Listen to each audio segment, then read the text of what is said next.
This is the Pulse here on the Joy News channel. We'll move on to some other stories now. And several thousands of birds were destroyed nationwide in the recent bird flu outbreak.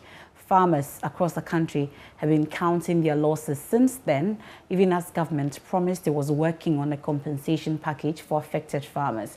This afternoon, Minister for Food and Agriculture, Dr. Owusu-Akoto-Efriye, has given the clearest indication yet that government will not renege on that promise. He's been speaking in the Western region. At the moment, I have a memo at Cabinet for seeking money for compensation to the farmers. So you better convey to them, they shouldn't worry. I mean, this is my second experience. The first one when I was a member of Parliament and the ranking member for Food, Agriculture and Cocoa Affairs in 2015, there was an outbreak. And we were in the forefront trying to force the government to give money for compensation. Now that I'm in charge, nobody can come and tell me. Rice, yes, rice, the same as OT, the same as Bono East, Bono itself, and Ahafu. They all have these valleys. I remember the figure when we were in Bono East, about 2 months ago, 3 months ago. They have 79 valleys.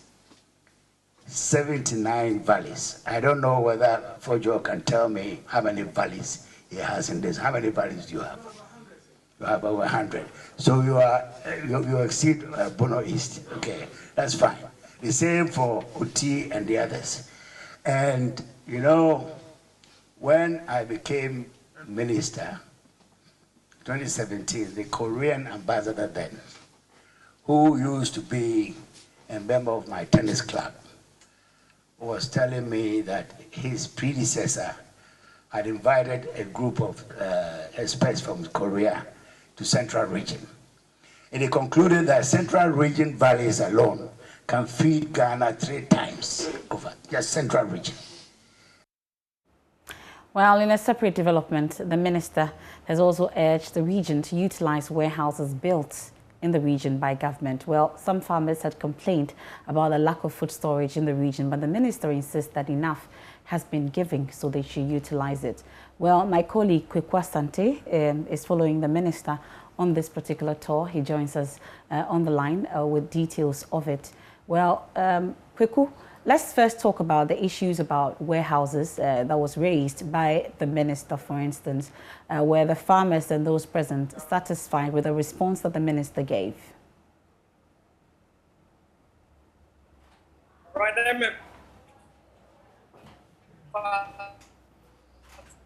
so the thing about this. Unfortunately, we have a very terrible connection to my colleague Kweku Asante. The technology is really not our best friend today, but we can hear from the minister on the issue about warehouses. We have built 80 warehouses since we came into office around the country. I don't know how many of them are here. I've just taken over we have 5 in the region. So you can use that for storing inputs and also for outputs. We've taken over. We haven't decided yet how we're going to use them. But at least you have 5 of these, and each one of them is 1,000 metric ton capacity. So instantly you have 5,000 metric tons, which is more than enough for your rice and so on. This is outside cocoa board warehouses. So that's good for you. So you need to think about how you're going to use them.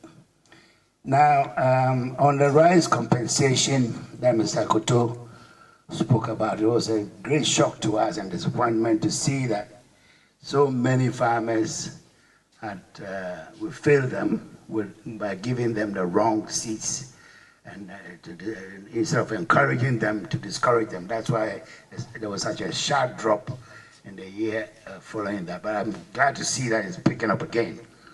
And it's picking up again precisely because of the market is there. People are coming to take your crop. And I believe that even people come across the border from Cote d'Ivoire to take Ghanaian rice. So the opportunity is there for further investment in the area. So that's the ARIC Minister touring the Western region. My colleague Kweku Asante is with him. Definitely, once we get a better clear connection to him, we'll join him. Thankfully, he joins us via phone. So Kweku, let's first deal with the issues about warehouses that was raised by the minister and why it is not being utilized by those who are supposed to use it. Let's talk about that first and the concerns that were raised. So the farmers and the people of the Western and Western North region are speaking about these warehouses. Although they've been constructed, they've not been fully operationalized yet. And so although the minister is urging them to use them, they currently cannot use them because they've not been completed, finalized, and handed over to the regional directorate of ARIC. And so they are raising those specific concerns, and they want the minister to hand it over to them even before he leaves the region. But the minister is wrapping up currently from the region and may not be able to do so. But they have also made the same concerns with the chief of the Sepiriosu area, who also spoke to the minister and urged him to operationalize these warehouses because they have a lot of food, plantain and other things that go back because there are no storage facilities. That particularly came from the paramount chief, the area, who was urging the minister to get some of these warehouses to be operationalized for them to be able to use them. The minister is giving them his word that he will come back and they will work on that. Okay. Well, the issues about bird flu and compensation to farmers also came up. Beyond telling us that it was at Cabinet, he's pushed a memo to Cabinet for that to happen. Were there any other assurances in terms of when exactly, any timelines, nothing of the sort? Right. So the minister has been deliberately warding off trying to give timelines and saying that most of the things that they have to do are not completely in his domain. And so although he has sent a memo to Cabinet, a lot of other issues would depend on colleagues and the president and other things. And so he cannot give concrete timeline for which they will be paid. But he's saying that he is actually very sorry and apologized to them for the destruction of the birds and other things that came as a result of bird flu. But they were working together with other ministries. So this is intersectoral. The Trade and Industry Ministry is also having a role to play there. And so they are trying to get all and country on board to be able to ensure that they get to notice these specific farmers who made these losses and pay them before the year ends. But he can't say that maybe in the next year, in the next 1 week, in the next 2 weeks, this money is going to come. He said there's an elaborate process at Cabinet that they have to follow to be able to ensure that they pay this. The minister just concluded one aspect of the tour at the Over Oil facility, where he's been touring the coconut facility that he used to produce coconut oil and other things. Just before the minister came here, he was also at Wampo in Takrade, where they actually refine cocoa into finished products, into chocolates, among other things, for exports and also for the local market. The minister said one crucial aspect of this tour is to show up the country's ability to produce things locally.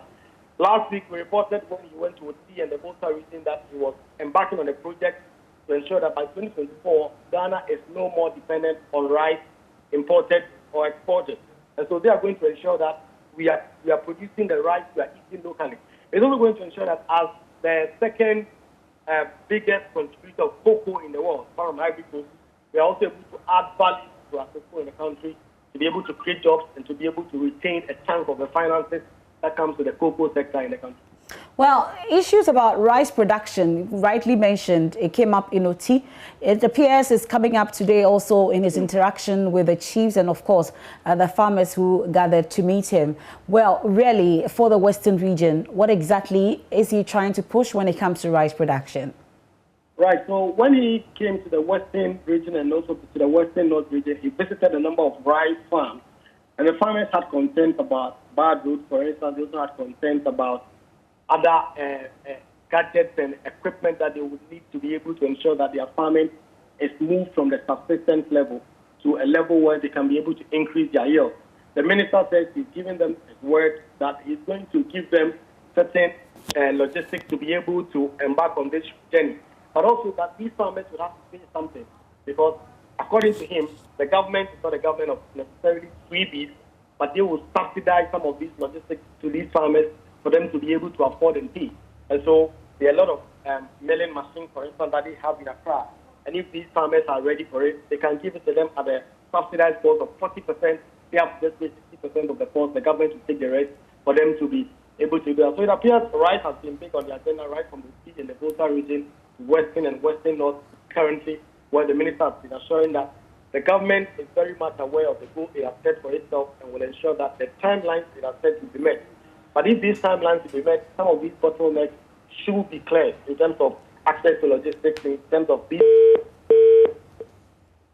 Okay, so that's my colleague Kwekwa Sante joining us from the ARIC Minister, Dr. Owusu Akoto-Efie's tour of the Western and Western North regions. Unfortunately, we lost him there along the line, but point well made. Issues about warehouses, rice production, as well as poultry farmers to receive some form of compensation after their farms were hit, or their poultry were hit with a bird flu recently.